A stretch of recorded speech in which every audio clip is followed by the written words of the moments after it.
very good to meet you again. And I'm so happy we'll have this conversation today because this is the topic that have a lot of controversial Hmm. aspects to it. It's about the half pads to the saddle and the saddle pads. So when we are actually supposed to use the half pads, most of the people use them as a general tack, like as a part of everyday training, Hmm. everyday use. But should we? I was always taught that, oh, if we are using half pads, that like improves the horse's well-being because it adds extra cushion, right? Hmm. But on the other hand, if the saddle doesn't fit right, does it put extra pressure on on the horse? How Yeah. does it work? Well, if I think back, I think we talked about this briefly in our other chats we had previously. That in some areas there are still in Germany and England where people ride without saddle pads, just the saddle on the horse. Saddle Yeah. pad is a must for Western riders because they only have the sheepskin leather and directly under the bars of the trees. So in the old days, the soldier actually learned how to fold their blanket they covered themselves as their saddle pad. Now today we have half pads in all shapes and sizes, and it's a massive industry, and it can get confusing. I remember when I was competing, there was one special pad everybody had to have between the saddle pad and the saddle. It was sort of the orange rubber. We call it the orange rubber. Everybody says, Oh, "Oh, this is the cat's meow." And then there was for a long time the gel. Have you ever seen? yes. I Wasn't that? remember the gel era. Yeah. It's funny how it was. Uh, like you said, is it the gel area? Is it the orange foam area? Is it the keyhole pad? What is it? Yes. So one of the things which is really good for horses is sheepskin. And at the University of Vienna, Dr. Pam told me they'd done a study on what's the best saddle pads for horses. And it turns out material is the best for the horse, what is deerskin. How many saddle pads do you know deerskin? You know, hardly at all. And they're very, very expensive. Second best is the sheepskin. And those sheepskin half pads, that seems to be really not the gel era, it's now the sheepskin era. So everybody has these half pads, like you said. And an interesting part, really interesting, I found, is an endurance rider. They get pulled out of the race when the horse shows up with soreness, overheat back, if it's not conditioned right, etc. Yes. If a manufacturer, saddle pad manufacturer, makes a pad with the sheepskin underneath, you will never see the sheepskin between the pad and the saddle. It is directly in the contact to the horse's back. And that is when Dr. Pam tested this. Why is it so good? Because it adds a little kind of movement, not too much, but it Mhm. lets a lot of air circulating and cooling down the back. Interesting. And people said, wow, when my horse sweats a lot, isn't that overheating? Well, Yeah. we sweat when friction and airflow is. You don't see sweat underneath the saddle pad or on the horse's back. We see sometimes dry spot, which is either good or bad. But when Mhm. is it good? When is it bad? And I like to use this opportunity to talk a little bit about sweat spots right now on the Yeah, horse, yeah. because this is often a comment where people get really confused because one vet says it's good when you have a dry spot, the other one says it's not. Well, what is it? Well, let's identify first a horse. Where are the sweat glands on the horse? So when I would ask somebody, well, where are the human sweat glands? We instantly go for our armpits, right? Mhm. Or other areas. But the armpit seems to be coming up first. So why does a horse sweat? Why do humans sweat? In order to put moisture on our skin. And then when wind comes on, we cool off, Yeah. Yeah. right? To regulate the temperature in our body. So when a horse runs and is exhausted, they will never have sweat glands on top. They have them all on the side. As a matter of fact, this part here and at the neck, okay, This part here where the saddle sides are, we Mhm. call that part of the saddle sweat flap. That's true. Right? Yeah. And this is a flap what is designed to absorb all the sweat. Western saddle doesn't have a flap, or it doesn't have a sweat flap. It has a stirrup leather, but that stirrup leather has this extra piece of leather in the back. Yes, it's very wide. Yeah, so that stirrup leather has this. Why is it so wide? Because to keep the sweat of the cowboy's pants. Right? So Mm, I see. the fender is extra wide, not for stability or for look. Right? It's just there to keep the sweat of the rider's legs. So when the horse is exhausted, right, the wind doesn't stay on top and go. Wind comes sideways, and if it's Sideways, a yes. horse on the side, it cools fast down. So when we work a horse, we see it first here sweating, where friction and airflow is, especially where the rein goes up and down. Yes. Sweat flap, there's a lot of movement, the leg, the stirrup leather, the saddle, friction and airflow. Underneath the saddle in the back, you see a lot of friction and airflow. So you see the friction and airflow where there's a lot of movement, but not underneath the front part of the saddle, where I'm looking at this saddle tree here. Okay. You see a stirrup bar riveted to the gullet plate, a size of a hand. And if you have a sweat spot behind the shoulder, a size of the hand, that's okay. And they don't sweat there. Why don't they sweat there? Because that's where the saddle rests the most. That's where the most contact. Yeah, more contact. Yeah. Right? The shoulder comes and goes, and kind of like in the white dress shirts, when you lift up the collar, right here on the edge, it's the dirtiest because that's where the neck comes and goes, and you see all the dirt. If you take a saddle pad off, you see a white strip in the middle. The saddle pad hopefully doesn't touch the middle. Yeah. So that's white. Then you see white where I just showed you on the saddle, because there's no friction and airflow. Mm. So if your dry spot is the size of a silver dollar, a small circle, that's the problem. So what if I have a horse? Okay, so it should be a bigger one. There should be a big spot. So what if I say to you, one veterinarian says the big hand, like a big hand shape, that is definitely okay, and the other vet says no. So how do I know it's good? It's very easy. If the weather allows and you wash your horse off after riding, okay, you will see that dry spot will get wet. And if it dries even like with the rest of the body, it's okay. Mm-hmm. It's a problem. It dries like that because it's super hot and overheated, right? Then you have a concern when there's too much heat. And and that leads me to the half pad story. Okay. When you put a half pad in between the saddle pad and the saddle, you overheat the back. Now, that is worse than a dry spot. Why? Well, in the endurance race, they get pulled out of the race, but we only ride 30 minutes, 40 minutes, maybe an hour. Okay. We don't overheat the horse that bad.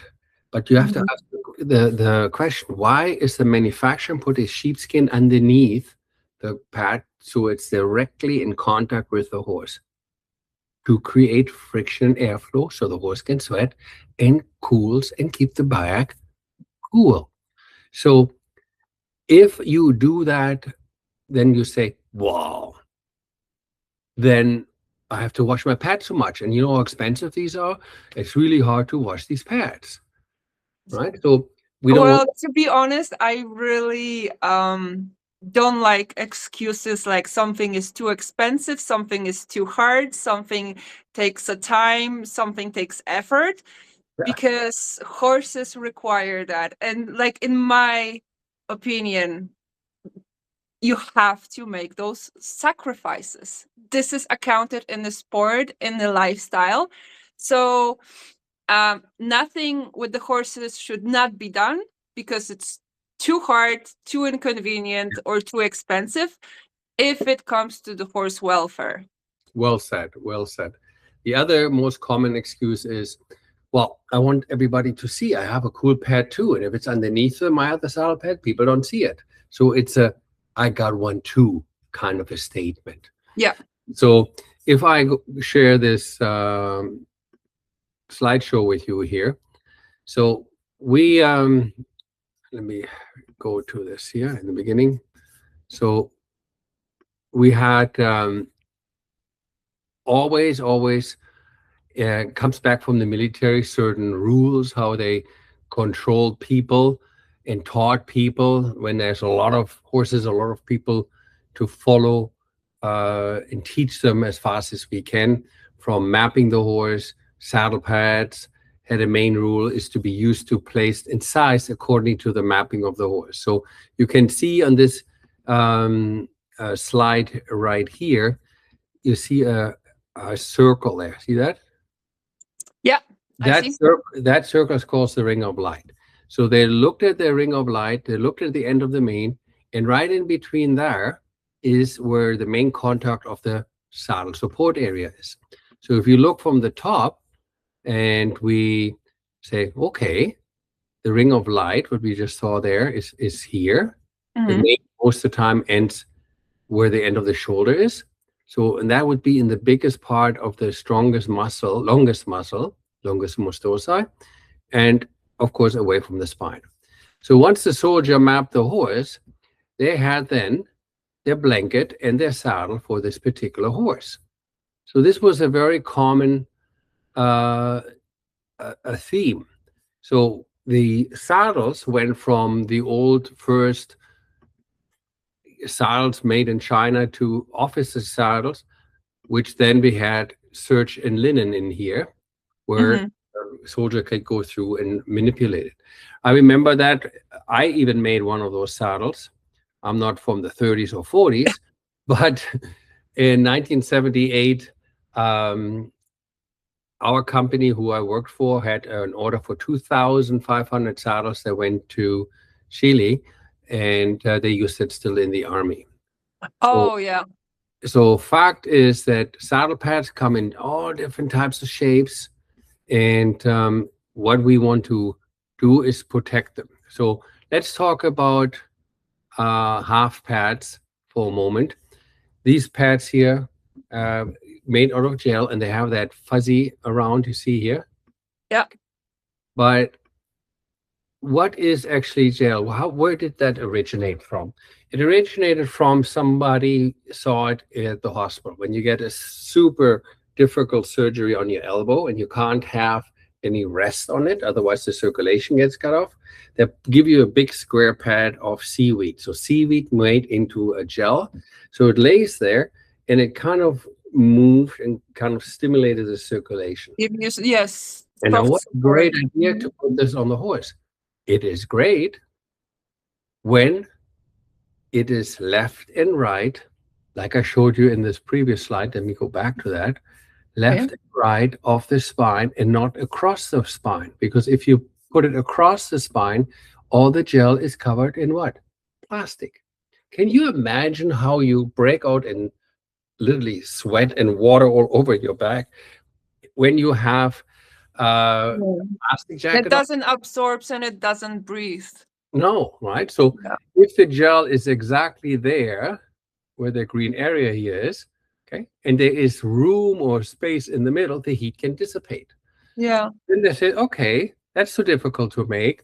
Why don't we make gel with lots of holes? So that pad came up. Yes, I remember, yeah. When they were just like going to the market, everybody, it was a fashion statement at some point. Absolutely. What I would like you to do is bend your fingers like this. Okay. Now when you look at your knuckles right here, the skin is nice and smooth, right?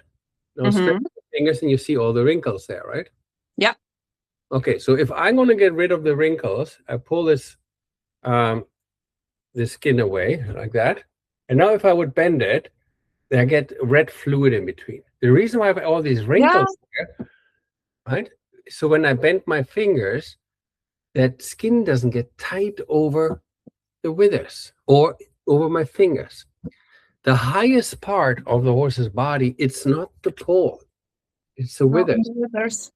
Because in the relaxed stage, the neck is more my pen is. And Yeah.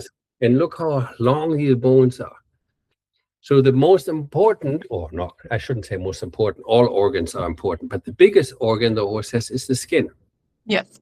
And when you put these on, please be kind to your horse and put elastic bands around your fingertips when you ride, because it's the same thing. It creates cutting off the circulation, and when you finish riding, you sometimes end up with these blisters. And you would think you're doing something good, and you add, I do something nice. Oh, yes. That now I got these water blisters, but I'm not worried. Half an hour later, they're gone. So think about what happens to the back of your foot or on your toes when you have a shoe that's tight. You get a blister. Yeah. Your shoe you wear most of the time longer than the way you ride, 30 minutes a day or 40 minutes a day, right? You wear that maybe 5-6 hours. So you imagine you're constantly irritated. And we know how much it hurts when the blister breaks and then the air comes on that new skin and so on and so forth. Yeah. This is often referred as a problem. What can come from shitty saddle fitting, shitty saddle pads, or girth.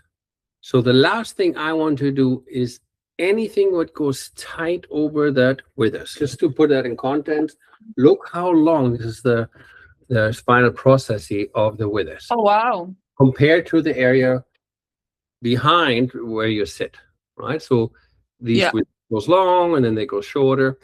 Sometimes you cannot really see it in that see-through horse, but you can definitely see there are different lengths here, right? Yes.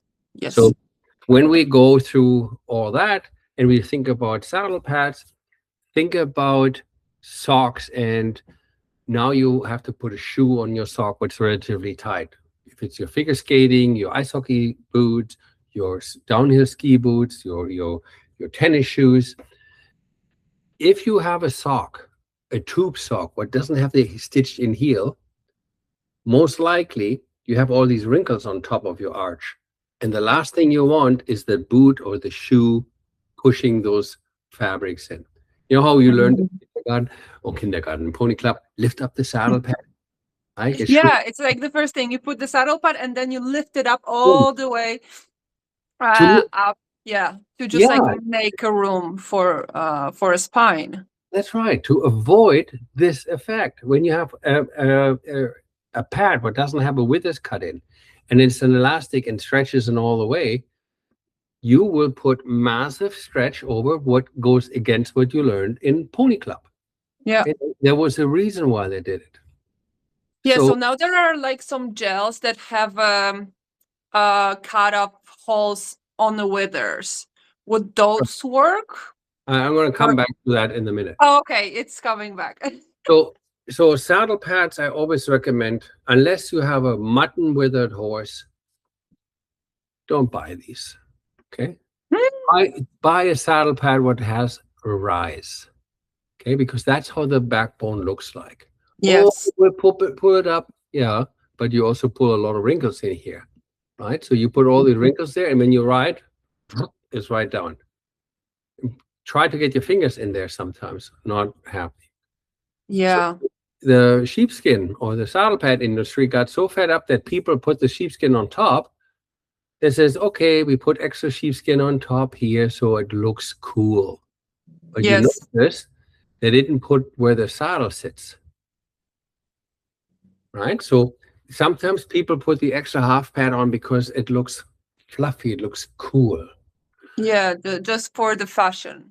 Yeah, or in the hunter jumper world, they do it all the way around, right? So where the saddle sits, it doesn't create it. So now, what about these saddle pads? What has a wither cut out? Yeah. So we call those pimple poppers. Pimple poppers are when you have a hole, and you push down. Think about when you sit on your couch. The couch is that thick, the pillow. But when you sit down, the couch compresses. So when you put a saddle on the horse, okay, that muscle will compress, maybe not as much as your couch pillow, but it will compress. But if there's one open area where it doesn't compress, where do you think all the fluid and the Oh, yeah, I see. Yeah, that's why we call them pimple pushers. now I see. Yeah. Well, that's So it just forces everything go yeah, up through the opening. yeah, cut this off. There's no reason for having those. Okay, if the saddle fits, it will stay in place. If this gets pushed down without this, that means your saddle is forcing and pulling down hard on the skin. It's a great test if your saddle fits. If these don't fall down without this loop or without this loop, then your saddle will fit. A saddle pit will never, a saddle pit, a saddle pad will never, here's another pimple pusher, like these things, right? Yeah. I saw those. Right? It will Never used them to be honest. Never had them on a horse, but I did see them in use. Yeah. So we need to again look a little closer at the wither area. And if we want to try to avoid these holes from shitty riding, shitty saddle fit, the last thing you want to do is put this pressure here on these spinal processes. That's a couple more bones that I just showed you. See how close they are? And if this is such a high risk of kissing spine, don't do it with the pad. Western or English pads, doesn't matter. You can have those with or without the relief, right? So here, if I have to go with a rubber pad, half pad, then I go with one like that before I put this on. Look, this thing has 3 pimple push, no, 4. 1, 2, 3, 4. Yep. All for heat release. Yeah, but it doesn't have enough curvature unless it's on the mutton horse. What else do we need to consider? If I put, let's say this is 1/2 inch thick rubber. If I put 1/2 inch pad underneath the back, it lifts the back 1/2 inch. Yeah. Same thing in the front, 1/2 inch here, 1/2 inch there. I just decrease the width by 1 inch. That means the saddle will sit higher now than the back. So unless you have a pad what is thin in front and thick in back, it will change not only the freedom for the shoulder and the tree width, it also will throw off your balance. Right? So the industry knows that and gives you sometimes pads like this. Okay, where they have the extra padding either in the front because your saddle is too low. Yeah. See how nice that shape is? Or they have the extra padding in the back. But here, I don't know what that is. Whoever would put it under the saddle. But those are like to fix ill saddle fits where you see when you put the saddle on the horse and it's like, oh, something is not right. Let me try those saddle pads to see if I can lift something or put something down or balance each side. Absolutely horrible. So we see often horses who have unnecessary pain lines. People in the old days called them fit lines when they have these jiggle lines here. But now the veterinarians have more and more research materials, more and more tools. Joanna Robson has a book out. She's a veterinarian out west. She has that picture actually on her front page of her book, and she calls it pain line. So that's the outline of the cranial nerve 11. Here you see it, cranial nerve 11. Okay, and from there, cervical nerve goes up to the top of the withers and also back here more towards the back.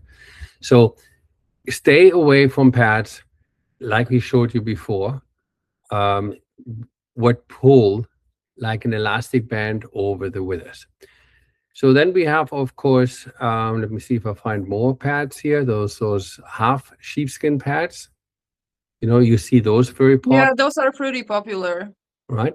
So they're good. So as long as you have those, the sheepskin to the horse, then we have pads what have, what do we call them?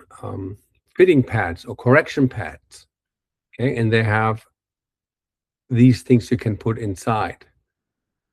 So like little pockets that you're adding extra. Yeah. I would like to say to people to put the whole pad situation in a very simple matter.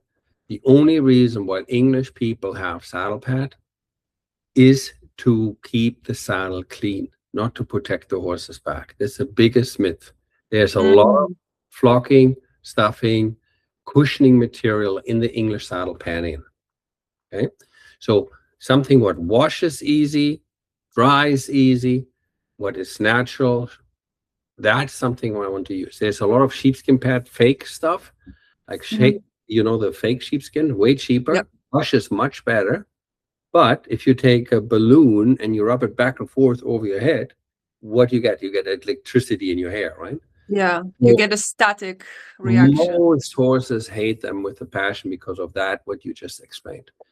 So stay away from unnatural material. Keep it clean. And I like to say to people, if you think about your socks or your underwear, how many days or weeks do you keep the same underwear? Hopefully not weeks or not days, right? So, I love this allegory.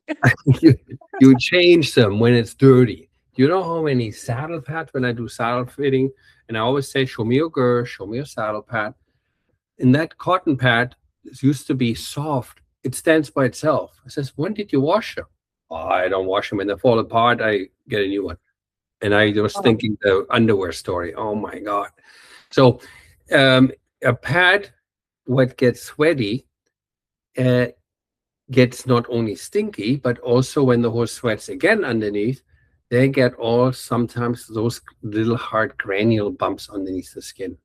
Sometimes people wash the saddle pad and use a very aggressive washing detergent, and then these little bumps gets harder and harder and bigger. And when you dissect them, the vet cuts them out. The most three common thing is parasites, ingrown hair, or calcium deposits. And one of the worst washing detergent is Tide. Tide had a long time commercials as, oh, you get everything white with Tide. So, of course, lots of riders use that.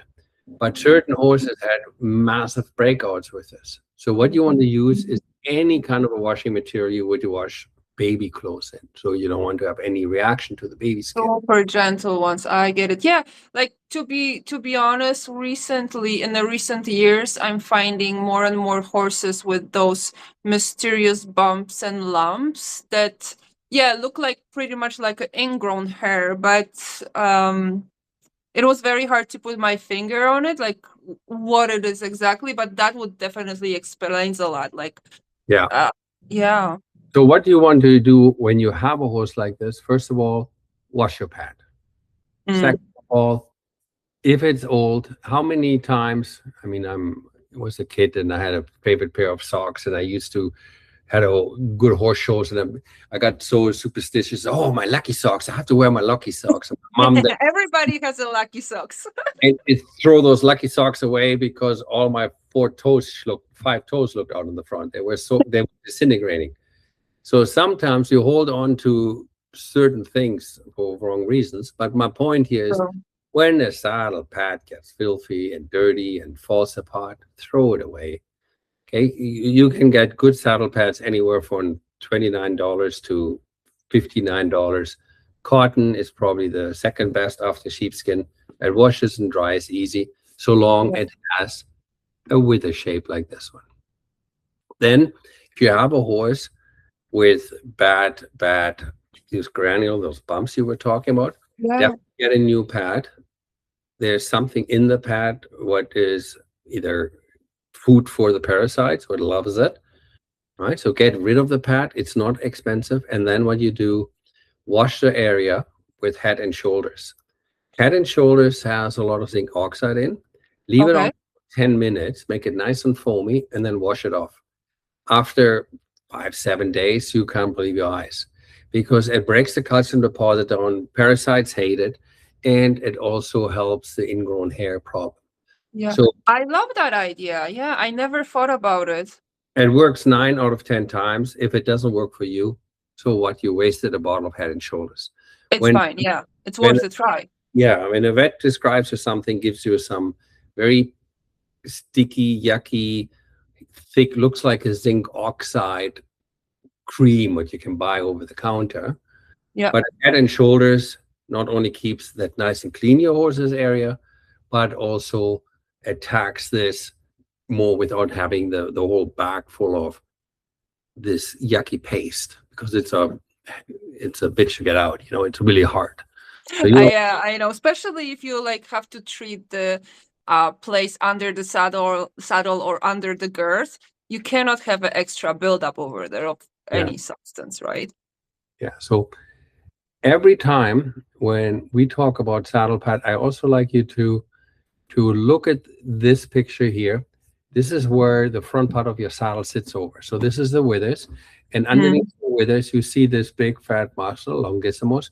Look how big that is. This is the really big muscle. And then on the neck, when somebody pinches you here on the neck, instantly you get aggravated because of the nerves which I just mentioned. So the splinalis, trapezius, and rhomboideus, these are look how thin these muscles are. Okay, you do not want to pinch the saddle here. The saddle shouldn't pinch these muscles. So now, if I have a saddle and I got the right tree width, that's right there where the muscle is, what I just explained, those muscles are all sitting here. Imagine you put a big fat pad underneath. So you have a saddle that fits nice, all of a sudden you decrease it. And you're putting extra pressure. So sometimes, what's the saying? A good deed never gets unpunished. So sometimes it's bad.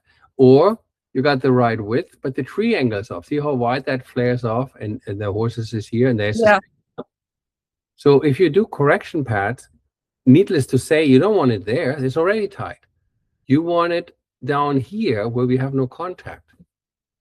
Right? So those pads are actually helping you for a short term until your saddle is fitted. Yeah. So if I would never buy a shimmable sock or correctional sock or correctional, actually I lie, I did buy correctional underwear.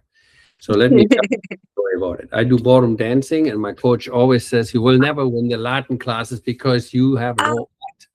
So I bought underwear with a built-in butt. So I walked into the studio, everybody couldn't believe. They laughed so hard. But it works. Comfortable. I never kept wearing it. It would have been all my show clothes had to be rebought, and as expensive as it is.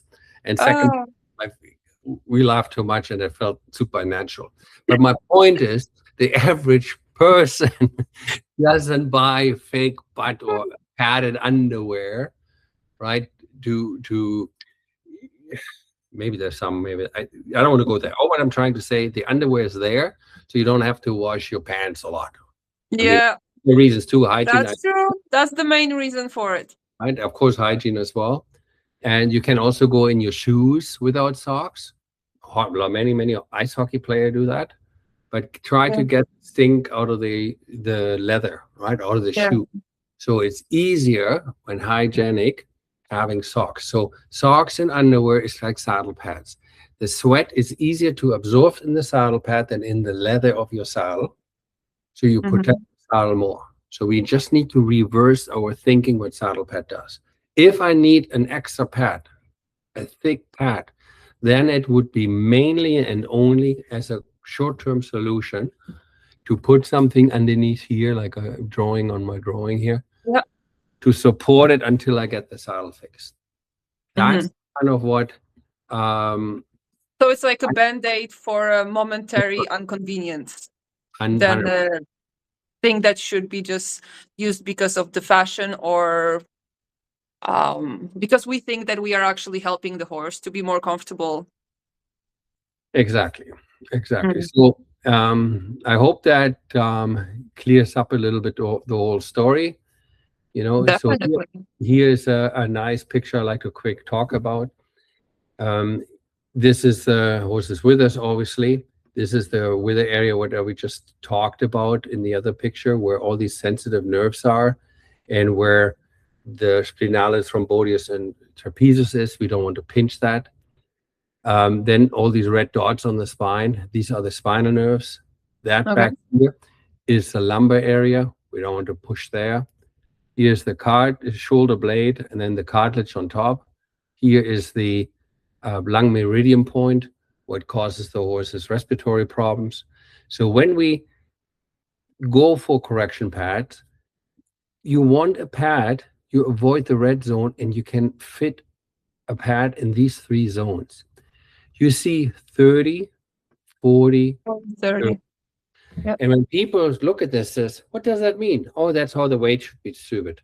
That's not true. I heard it should be even distributed over the whole time.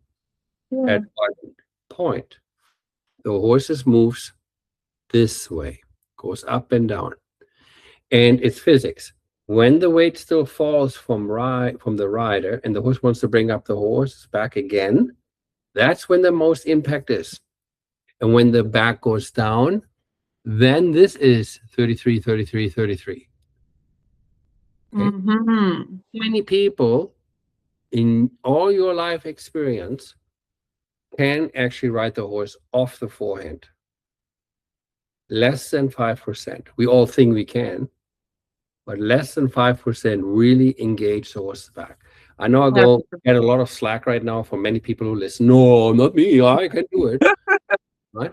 No, that's an art. That's not something that like it's done by I don't know, just I think my horse has like head down, so automatically he's engaging his back. This is not how biomechanics work.